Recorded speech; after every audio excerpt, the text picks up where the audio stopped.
এটা বিদ্যালঙ্কার ঠাকুর। এইটার সাজটা এত সুন্দর, আমার খুব ভালো লেগেছে। এটা কড়ি ঝিনুক, মানে সমুদ্রের তলায় যেগুলো পাওয়া যায় কড়ি ঝিনুক ওই সব দিয়ে সাজটা তৈরি হয়েছে।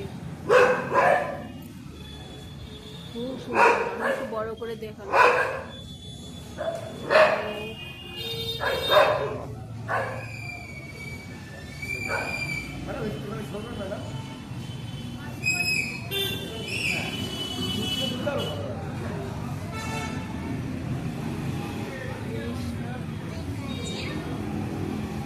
এটা একটা দালানের ওপর হয়েছে, এখানে ঝাড়বাতি, খুব সুন্দর ঝাড়বাতিটা, খুব ভালো লাগছে আমার।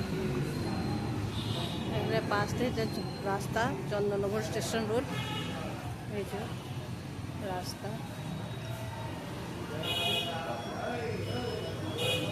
খুব সুন্দর।